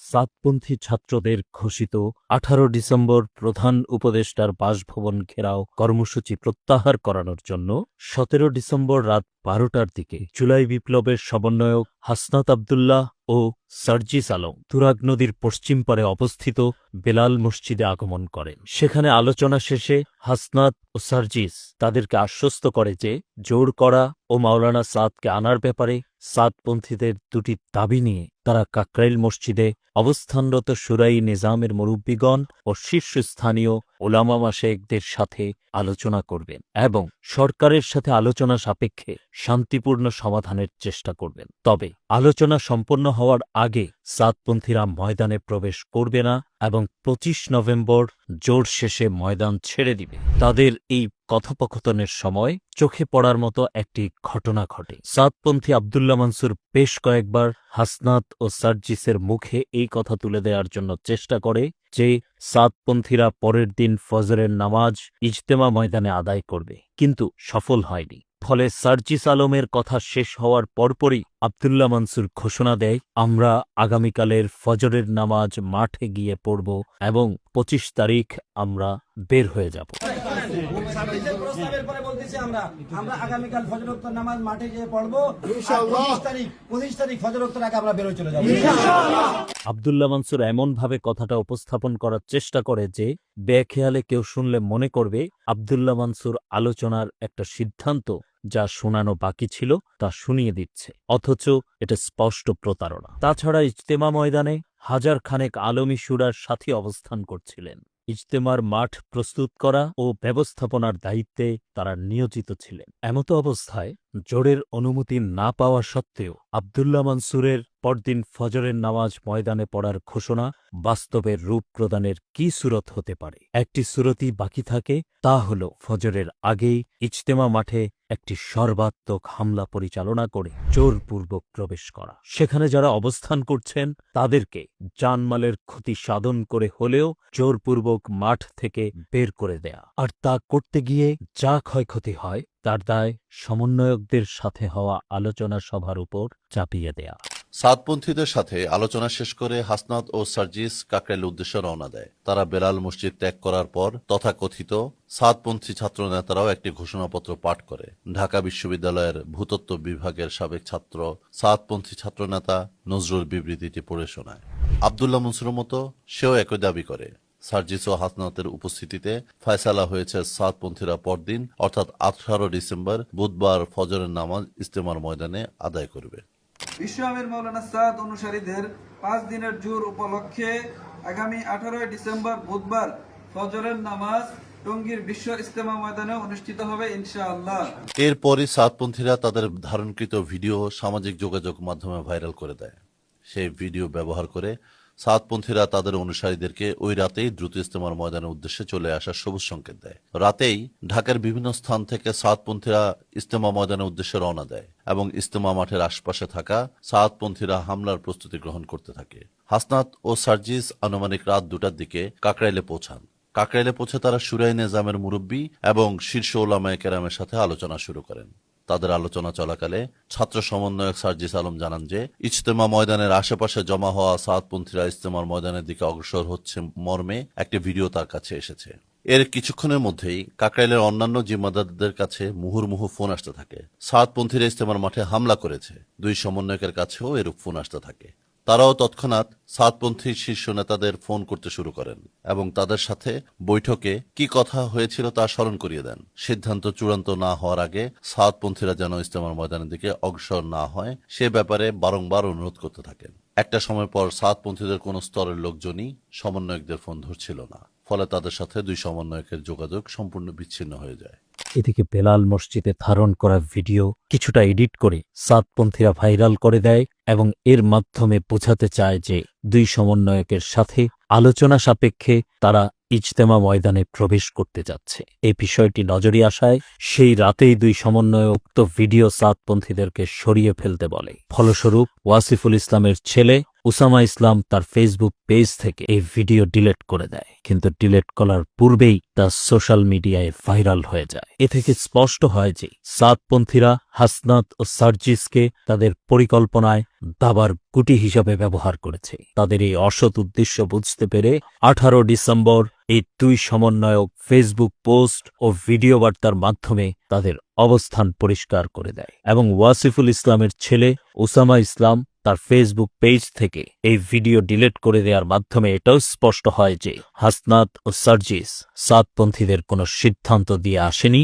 এই বিষয়টি সাতপন্থীরা জানত ও বুঝত, তাই তাদেরকে অপকৌশলের আশ্রয় নিতে হয়। সেদিন রাতে সাতপন্থীদের সাথে কি আলোচনা হয়েছিল চলুন তা আমরা 2 সমন্বয়কের বরাতে দেখি। ঘটনার পরদিন ফেসবুক পোস্টে হাসনাত আব্দুল্লাহ লিখেছেন, কাকরাইল মসজিদে পৌঁছানোর পর সাতপন্থীদের একজন মুফতি সাহেবের একটি পোস্ট আমার দৃষ্টিগোচর হয়, যেখানে খণ্ডিত ভিডিও প্রচার করে বলা হয়েছে আমরা নাকি তাদের জোর করার অনুমতি দিয়েছি। এটি আমাদের সিদ্ধান্তের সম্পূর্ণ বিপরীত। কাকরাইলে আলোচনা চলাকালীন সেখানে আলেমদের উপস্থিতিতে আমরা তাদেরকে স্পষ্টভাবে জানিয়েছি যে আমরা কোনো কর্তৃপক্ষ নই। আমরা আলোচনা করে কাকরাইল থেকে টঙ্গী গিয়ে কথা বলবো এবং এরপর পারস্পরিক মতামতের ভিত্তিতে চূড়ান্ত সিদ্ধান্ত হবে। আলোচনার মাঝেও সাতপন্থী ওই মুফতি সাহেবকে ফোন দিয়ে বলেছি, আপনারা যদি সিদ্ধান্ত চূড়ান্ত হওয়ার আগে ইজতেমা ময়দানে প্রবেশ করেন তাহলে আমাদের সাথে আপনাদের সম্পর্ক থাকবে না। আমরা কাকরাইলে আলেমদের উপস্থিতিতে সাতপন্থীদের আরও বলেছি, কোনোভাবেই আপনারা ময়দানে প্রবেশ করবেন না এবং আমাদের নিয়ে যে ভিডিও প্রচার করেছেন তা মুছে ফেলবেন। কিন্তু এর আগেই এই নির্মম ঘটনা ঘটেছে, যা কোনোভাবেই কাম্য নয়। আমরা এই ঘটনার তীব্র নিন্দা জানাই। আমরা যখন তাদের সাথে আলোচনা করছি, রাত 2টা থেকে 3টা যখন ক্রস করে যাচ্ছে, তখন এই আলোচনা চলাকালীন সময় আমাদের কাছে ফোন আসে যে সাতপন্থীদের যে গ্রুপটি রয়েছে সেখান থেকে তারা তাদের জায়গা থেকে ওই যে আরেকটি যে মাঠ রয়েছে, যে মাঠটি হচ্ছে ইস্তেমার যে মাঠটি, সেদিকে যাওয়ার জন্য তাদের 10, 15, 20 হাজার মানুষ আসলে ওইরকম একটি তাদের পরিকল্পনা কিংবা মুভ দেখা যাচ্ছে। আমরা সাথে সাথে সাতপন্থীদের যে মাওলানা আব্দুল্লাহ সহ আরো 2 জনকে ফোন দিয়ে বলি যে আপনাদের সাথে এটি কথা হয়েছে যে আপনারা 10টা এখানে বসবেন না এবং আপনাদের 2টা দাবি নিয়ে আমরা আমাদের জায়গা থেকে এখনই আরেকটা গ্রুপের সাথে কথা বলবো, কালকের মধ্যে অর্থাৎ আজকেই আপনাদের 2 গ্রুপের বসার ব্যবস্থা করব। মাওলানা সাদ সাহেবের ভিসা বা এই সংক্রান্ত আলোচনা সেখানে হবে। এই যে আমাদের 5 দিন যে আপনারা থাকতে চাচ্ছেন, এই কমিটমেন্ট যদি আপনারা দেন সেটি নিয়েও সেখানে আলোচনা হবে। যখন আমরা জানতে পারি তাদের দিকে মুভ করছে, আমরা তাদেরকে স্পষ্ট করে বলি আপনারা যদি সেদিকে মুভ করেন আমাদের আলোচনা চলাকালীন, তাহলে আপনারা আমাদের আলোচনাকে অসম্মানিত করছেন এবং আমাদের প্রতি যে শ্রদ্ধাটুকু রাখা উচিত আপনাদের, সেটুকু আপনারা রাখছেন না। সেটি যদি করেন তাহলে আপনাদের পক্ষে আমাদের অবস্থান থাকবে না, একদম ক্লিয়ার বলে দিই। এবং আমাদের জায়গা থেকে এরকম কোনো মেসেজই ছিল না যে আপনারা ওইখানে চলে যান, 5 দিনের জন্য অবস্থান নেন। এটা কোনোদিন আমরা একটা প্রতিনিধি দল কখনো বলতে পারি না। হাসনাত এবং সার্জিসের ভিডিও বার্তায় স্পষ্ট যে সাতপন্থীদের ইজতেমা মাঠে প্রবেশ করার কোনো সিদ্ধান্ত তারা প্রদান করেনি। টঙ্গীর ইজতেমার ময়দান। মাঠের পশ্চিম পাশ দিয়ে তুরাগ নদী বয়ে চলেছে। মাঠের অভ্যন্তরে উত্তর পূর্ব কোণায় টঙ্গী টিনশেড মসজিদ অবস্থিত। এখানে তাবলিগের সাথীদের সাপ্তাহিক সব গুজারের আমল, ত্রৈমাসিক মাসোয়ারা, তাবলিগের জামাতে বের হওয়া এবং বিভিন্ন জোড় হয়ে থাকে। এই মসজিদের পশ্চিম দিকে মাসোয়ারার কামরা অবস্থিত। মসজিদের উত্তর পাশে একটি দোকান আছে যেখানে তাবলিগি সফরের প্রয়োজনীয় সামগ্রী বিক্রি করা হয়। মাঠের উত্তর পশ্চিম কোণায় বিদেশি মেহমানদের টেন্ট, কবরস্থান, ইজতেমার ময়দানে মাদ্রাসা, ইন্টারন্যাশনাল সুরাগনের ভবন ও বাংলাদেশের সুরাগনে থাকার স্থান অবস্থিত। ইজতেমা মাঠের মধ্যভাগে একটি মসজিদ ও গোডাউন অবস্থিত, যেখান থেকে বিশ্ব ইজতেমার মাঠ প্রস্তুতির বিশাল কর্মযজ্ঞ পরিচালিত হয়। উল্লেখ্য, এই গোডাউনে ইজতেমা আয়োজনে যাবতীয় সামগ্রী সংরক্ষণ ও রক্ষণাবেক্ষণ করা হয়। এর পাশে একটি ভবনে গোডাউন রক্ষণাবেক্ষণের দায়িত্বে নিয়োজিত সাথীরা সারা বছর অবস্থান করেন। গোডাউন বরাবর পূর্ব দিকে টঙ্গীর ময়দানের প্রবেশ পথটি বাটাগেট নামে পরিচিত। উল্লেখ্য, 2018 সালের 1 ডিসেম্বর এই বাটাগেট ভেঙে সাউথপন্থীরা মাঠ প্রস্তুতির কাজে নিয়োজিত সুরাই নেজামের সাথী এবং ওলামা তলাবাদের উপর এক নৃশংস হামলা চালায়। মাঠের একেবারে উত্তর পশ্চিমে কামারপাড়া ব্রিজ অবস্থিত। এই ব্রিজ থেকে দক্ষিণ দিকে তুরাগ নদীর পশ্চিম পাড়ে পর্যায়ক্রমে একটি ছোট মসজিদ, আইয়ুবায়াত বিশ্ববিদ্যালয়, আহসানিয়া মিশন ক্যান্সার হাসপাতাল এবং এর পাশে বেলাল মসজিদ অবস্থিত। উল্লেখ্য, এই বেলাল মসজিদটি সাউথপন্থীরা বিভিন্ন প্রকার জমায়েতের জন্য ব্যবহার করে থাকে। ইজতেমা ময়দানে কোটি কোটি টাকার সামানা রক্ষণাবেক্ষণ ও হেফাজতের উদ্দেশ্যে সারা বছরই ইজতেমার মাঠের বিভিন্ন পয়েন্টে পাহারার জন্য সাথীরা অবস্থান করেন। 17 ডিসেম্বর দিবাগত রাত 12টার পর থেকে সাতপন্থীরা ইজতেমা মাঠের আশপাশে র্যাকি করতে শুরু করে এবং রাত 1:45-এর দিকে তাদের বিভিন্ন ফেসবুক পোস্টে জানা যায় যে টঙ্গী কামারপাড়া রাস্তা খালি, সেখানে কেউ নেই। অপরদিকে 2 সমন্বয়ক বেলাল মসজিদে সাতপন্থীদের সাথে আলোচনা শেষ করে সুরাই নিজামের মুরব্বী ও বাংলাদেশের শীর্ষস্থানীয় উলামা মাশায়েখদের সাথে আলোচনার জন্য রাত 2টার দিকে কাকরাইল মসজিদে উপস্থিত হন। হাসনাত ও সার্জিস চলে যাওয়ার পর আনুমানিক রাত 2টা থেকে 3টা পর্যন্ত সাতপন্থীরা কামারপাড়া ব্রিজের পশ্চিম পারে জড়ো হতে শুরু করে। কামারপাড়া ব্রিজে আগে থেকেই পুলিশের অবস্থান ছিল এবং পুলিশের গাড়ি ব্রিজের উপর ব্যারিকেড হিসাবে রাখা ছিল। পুলিশ সেখানে হ্যান্ডমাইক ব্যবহার করে ব্রিজ অতিক্রম না করার আহ্বান জানাচ্ছিল সাতপন্থীদেরকে। এই যে ওরা সব ব্যারিকেড ভাঙে, পুলিশ ব্যারিকেড ভাঙে, তারপর হলো পুলিশ ব্যারিকেড ভেঙে ব্রিজের উপর বাড়ি দিতে দিতে পার হচ্ছে, মাঠের দিকে আগায় যাচ্ছে। কিন্তু রাত 3টার পর সাতপন্থীদের সংখ্যাধিক্য ও আক্রমণাত্মক আচরণ বা অন্য যে কোনো কারণেই হোক, পুলিশ নিরাপদ অবস্থানে পিছু হটে। পুলিশ আমাদের সাহায্য করবে না। এ ভাই শুনেন,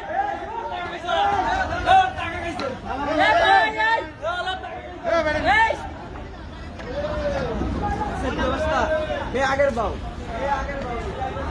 পুলিশ চলে যাচ্ছে।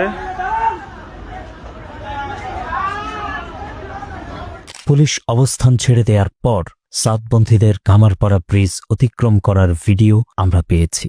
এখানে শত শত টর্চ লাইটের আলো দেখা যাচ্ছে।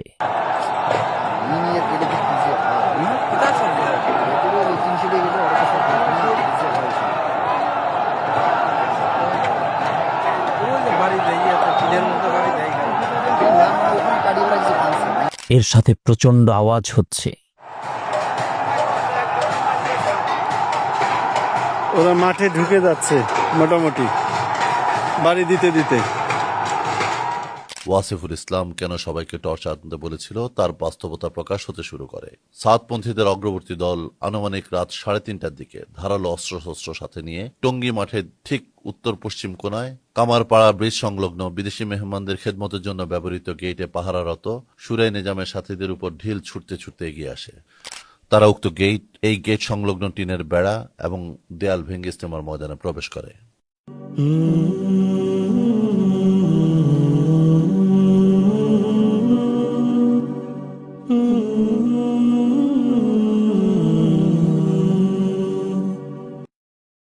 সুরাই নিজামের পাহারারত সাথীরা সেখানে স্বল্প সংখ্যক ছিলেন। সাতপন্থীরা ঢিল ছোড়ার পাশাপাশি দেশীয় অস্ত্র দিয়ে সুরাই নিজামের পাহারারত সাথীদের উপর আঘাত হানে। সুরাই নিজামের সাথীরা আত্মরক্ষার্থে সেখান থেকে পিছু হটেন। সাতপন্থীদের ধারালো অস্ত্রের আঘাতে সেই পয়েন্টে পাহারায় নিয়োজিত জামাতের জিম্মাদার আমিনুল ইসলাম বাচ্চু মাটিতে লুটিয়ে পড়েন। তার রক্তাক্ত দেহটি শহীদ আহসানুল্লাহ মাস্টার মেডিকেল হাসপাতালে নিয়ে আসলে কর্তব্যরত ডাক্তার তাকে মৃত ঘোষণা করেন। এরই মধ্যে বিপুল সংখ্যক সাতপন্থী ইজতেমা মাঠে উত্তর পশ্চিম কোণে অবস্থিত বিদেশি টেন্টের তালাবদ্ধ গেট ভেঙে প্রবেশ করে। সাতপন্থী নেতা সায়েম ভিডিও মেসেজের মাধ্যমে সফলভাবে মাঠে প্রবেশের খবর অন্যান্যদের জানিয়ে দেয়। তারা ময়দানে আরও সাতপন্থীদেরকে অনুপ্রবেশের জন্য আহ্বান জানাতে থাকেন। আমরা সব সাথে এখন মাঠের ভিতরে বিদেশি টিমের ভিতরে আমি সব আমরা সবাই আসি ইনশাল্লাহ আলহামদুলিল্লাহ আসি আল্লাহু আকবার আল্লাহু আকবার।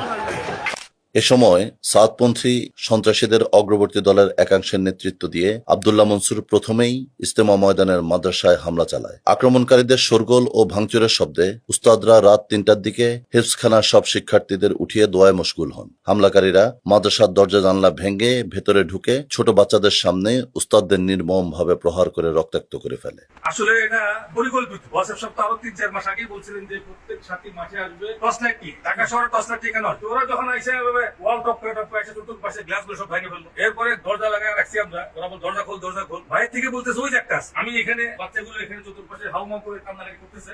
ওরা দরজা ভেঙে আসে দূরতে এসে আমাকে এখানে ধরে শুরু করছে আমাকে তাতে ধরে লাথি মারি ওখানে নিয়ে গেলো। এরপরে মাথায় বাড়ি মারলো, পায়ে বাড়ি মারলো, ফালায় দিল, পড়ে গেলাম।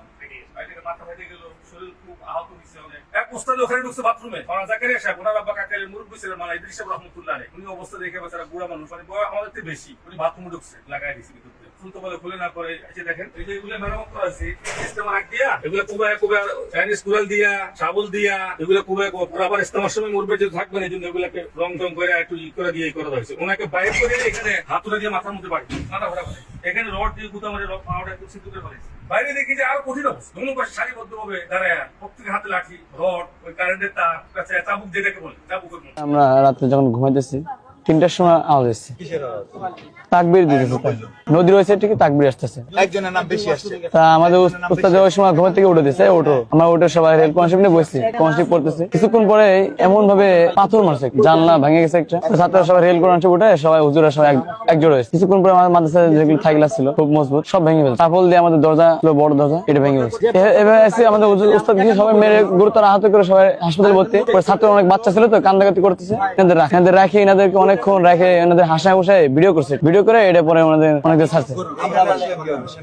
সেনাবাহিনী আমাদের জায়গায় গেছিল যার পরে সেনাবাহিনীর কাছে আমাদের কিছু বলতে দিইনি। ওনারা অনেক কিছু বলছে যে আমাদের সেভ করছি নাস্তা পানি দিছি অথচ আমাদের নাস্তা পানি কিছু দিইনি। অনেক মিথ্যা মামলা দিচ্ছে। সেনাবাহিনী যা আমাদেরকে উদ্ধার করছে মানে আমরা সেনাবাহিনীর একটু দেরি হলে না জানি ওরা কি করে ফেলছে। পূর্ব পরিকল্পনা মাফিক একই সময় সাতপন্থীদের আরেকটি দল ইজতেমা মাঠের পূর্ব প্রান্তে বাটা গেটে হামলা করে। বাটা গেট দখল সম্পন্ন করে তারা গোডাউন রক্ষণাবেক্ষণের দায়িত্বে নিয়োজিত সুরাই নিজামদের উপর হামলা করে এবং পরবর্তীতে গোডাউনের বিপুল পরিমাণ ক্ষয়ক্ষতি করে।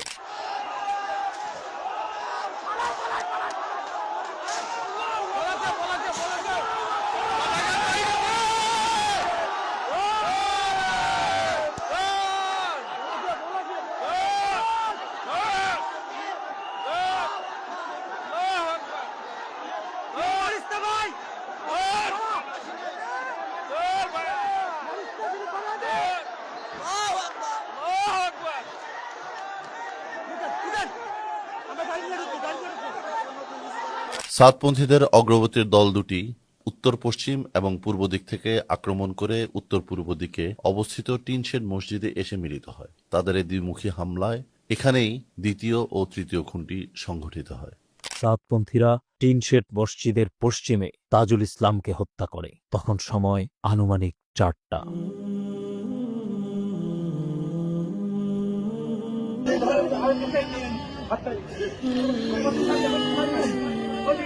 প্রায় একই সময়ে টিনশেড মসজিদের কাছে পৌঁছালে এই দ্বিমুখী আক্রমণে প্রাণ হারান বেলাল হোসেন। তারা ময়দানের বিভিন্ন স্থানে ছুরি, রামদা, কিরিচ, চাইনিজ কুড়াল, পাইপ ইত্যাদি দিয়ে ঘুমন্ত, পাহারারত এবং এবাদতরত শুরাই নিজামের সাথীদের উপর নির্মম নৃশংসতার সাথে হামলে পড়ে। সাতপন্থীদের এই অমানবিক পাশবিকতা প্রায় 4:30 পর্যন্ত চলতে থাকে। এই নির্মম হামলায় তাবলিগের 3 জন সাথী ঘটনাস্থলে নিহত হন এবং প্রায় 2 শতাধিক শুরাই নিজামের সাথী মারাত্মক ও গুরুতরভাবে আহত হন। শুরাই নিজামের সাথীরা আহত ও রক্তাক্ত সাথীদেরকে যেভাবে সম্ভব সে রাতেই চিকিৎসার জন্য নিকটস্থ হাসপাতালে নিয়ে যেতে থাকেন। মাদ্রাসা ভবন দখলের পর আব্দুল্লাহ মনসুর আরেকটি দল নিয়ে পাশের ইন্টারন্যাশনাল শুরা ভবনও দখলে নেয়। খালি ভবনে কাউকে না পেয়ে তারা টিনশেডের দিকে অগ্রসরমান মূল বাহিনীর সঙ্গে মিলিত হয়। পুরা খালি, আলহামদুলিল্লাহ, পুরা খালি, পুরা খালি, পুরা খালি।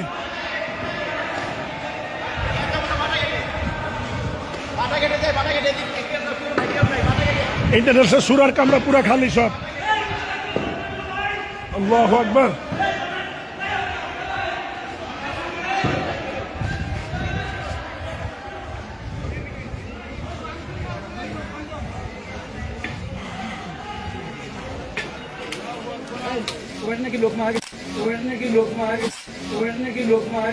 আক্রমণের সাথে সাথে তারা ইজতেমার ময়দানের বিভিন্ন স্থাপনায় ভাঙচুর চালায় এবং বিভিন্ন ব্যবহার্য সরঞ্জামাদি নষ্ট করে ফেলে। তন্মধ্যে উল্লেখযোগ্য প্রবেশপথের গেট, সীমানা প্রাচীর, মাদ্রাসা ভবনের সকল জানালা ও দরজা, টিনশেড মসজিদের ইমাম সাহেবদের কামরা, মাইকের কামরা, রান্নাঘরের সরঞ্জাম, ফ্রিজ ইত্যাদি। শুরাই নিজামের সাথীদের পার্ক করা মোটরসাইকেল এবং ইজতেমার ময়দানের খেদমতে নিয়োজিত মাইক্রোবাসও ভাঙচুর করে সাতপন্থীরা। তাদের নৃশংস হত্যাকাণ্ড ও তাণ্ডব দেখে শুরাই নিজামের সাথীরা যেভাবে সম্ভব প্রাণ বাঁচানোর জন্য ময়দান ত্যাগ করেন। এরপর শুরু হয় সাতপন্থীদের লুটতরাজ। সাতপন্থী সন্ত্রাসীরা ইজতেমা ময়দানের দোকানের মালামাল, ময়দানে ব্যবহৃত সরঞ্জামাদি, শুরাই নিজামের সাথীদের ফেলে যাওয়া ব্যক্তিগত সামানা ইত্যাদি লুট করে। এই তাণ্ডব লীলা চলাকালে আরেক শীর্ষ নেতা মুয়াজ বিন নূর লাইভে এসে দেশের সকল সাতপন্থীদেরকে ইজতেমা ময়দানে আসার আহ্বান জানায়। আলহামদুলিল্লাহ, আমরা ইজতেমার ময়দানে অত্যন্ত নিরাপদে প্রবেশ করেছি। বাটা গেট, 6 নম্বর গেট অর্থাৎ টিনশেডের গেট এবং বিদেশি খিমার গেট আলহামদুলিল্লাহ এই মুহূর্তে খোলা আছে এবং প্রতিটা গেটে শান্তিপূর্ণভাবে আমাদের সাথীদের অবস্থান আছে আলহামদুলিল্লাহ। পুরা ময়দান এই মুহূর্তে নিরাপদ, খোলা, খালি। তাই আমাদের সাথীরা যে যেখানে আছে খুব সতর্কতার সাথে, যে যতই উস্কানি দেখ, আমরা সতর্কতার সাথে কোনো উস্কানিতে কর্ণপাত না করে জিকিরে ফিকিরে নিজের হেফাজতের সাথে ময়দানের যে কোনো দরজা দিয়ে আমরা ময়দানে প্রবেশ করার চেষ্টা করি। আল্লাহ আমাদের সবাইকে তৌফিক নসিব করেন। এবং এই ভিডিও সাতপন্থীরা বিভিন্ন সামাজিক যোগাযোগ মাধ্যমে ব্যাপকভাবে প্রচার করে। এভাবে ওয়াসিফুল ইসলামের চিঠি আব্দুল্লাহ মনসুরের ময়দানে ফজর নামাজ পড়ার ঘোষণা বাস্তবায়ন করা হয়। রাত প্রায় 4:30টার মধ্যেই ইজতেমা মাঠ দখল সম্পন্ন করে সাতপন্থীরা। আলহামদুলিল্লাহ, আলহামদুলিল্লাহ, আমরা এখন ময়দানে আছি। আপনারা কি অপপ্রচারে কান দিবেন না? আমরা এখন ময়দানে আছি, হাজার হাজার সাথী। আলহামদুলিল্লাহ, আলহামদুলিল্লাহ, আমরা নিজামুদ্দিন অনুসারী। আলহামদুলিল্লাহ, আমরা সবাই বিদেশি খিমার এখানে আছি। আপনারা সবাই কি অপপ্রচারে কান দিবেন না? আমাদের সাথী গাড়ি ভর্তি করে আসছে। আলহামদুলিল্লাহ, আল্লাহু আকবার, আল্লাহু আকবার। ভাই আলহামদুলিল্লাহ, আলহামদুলিল্লাহ, আমাদের প্রচুর সাথী চলে আসছে। বিদেশির খিমা, বিদেশি প্যান্ট, তারপরে সবগুজারির খিমা আর বাগেট সবই আমাদের নিয়ন্ত্রণে আলহামদুলিল্লাহ। ফজরের পর থেকে এই নারকীয় হামলার খবর সামাজিক যোগাযোগ মাধ্যমে জানতে পেরে সারা দেশের মানুষ স্তম্ভিত হয়ে পড়ে।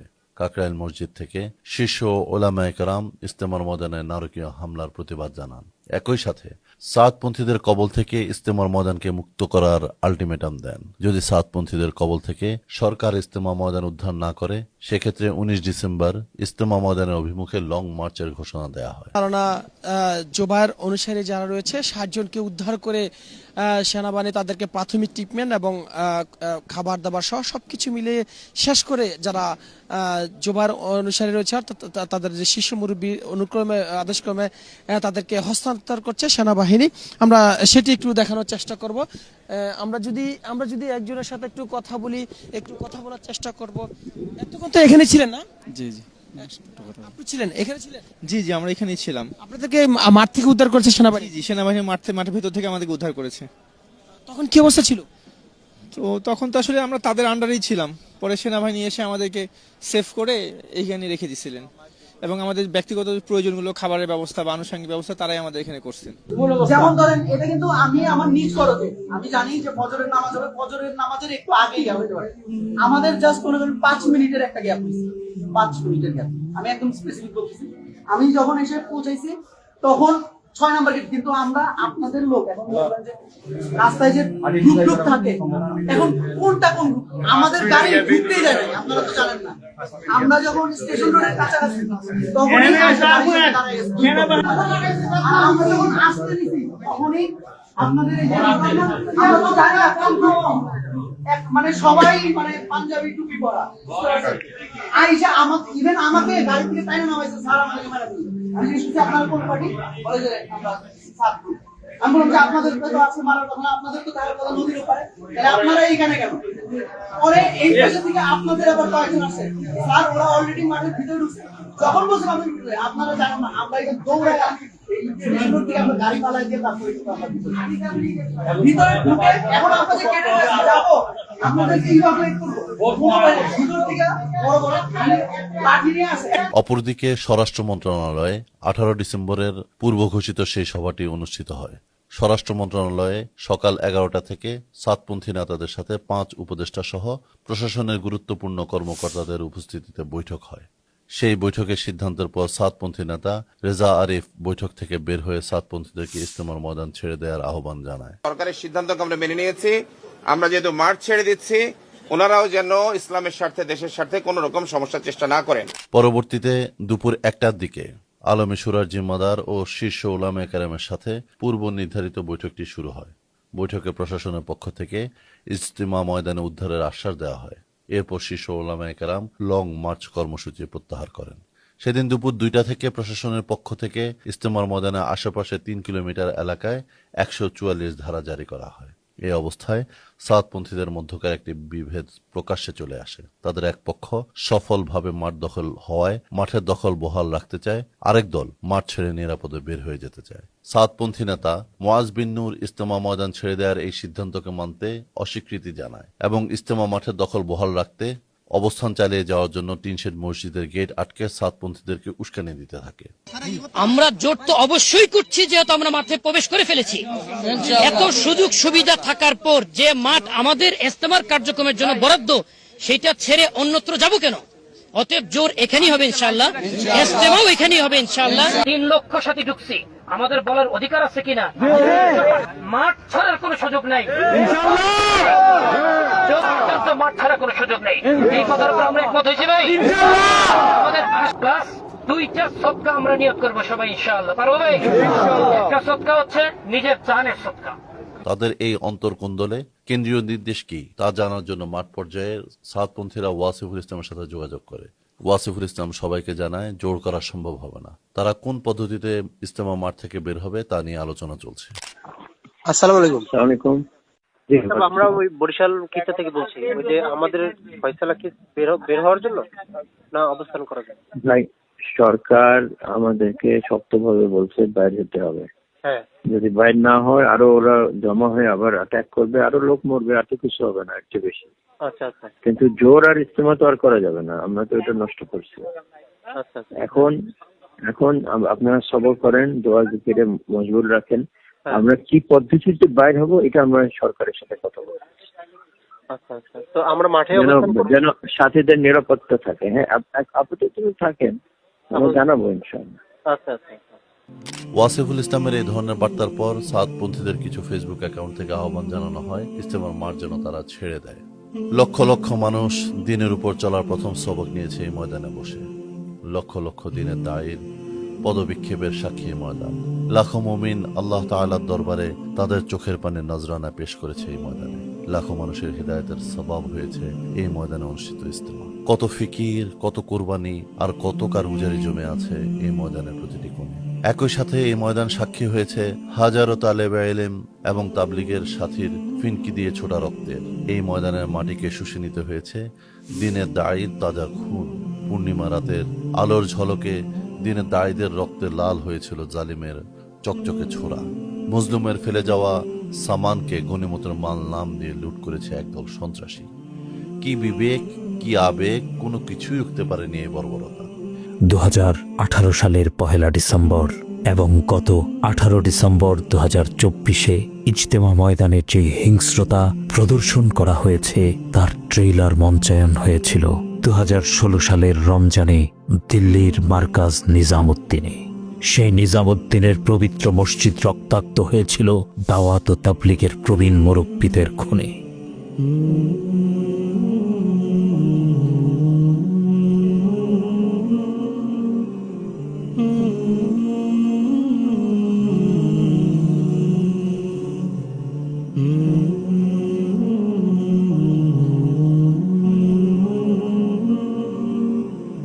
ইকরামে সিফাতের বয়ান করা মানুষদের কয়েক বছরের মাঝে কিভাবে হিংস্র হায়নায় রূপান্তর ঘটানো সম্ভব তার অবিশ্বাস্য আলেখ্য রচিত হয়েছে এই আজিমুশান মেহনতের নাম ব্যবহার করে।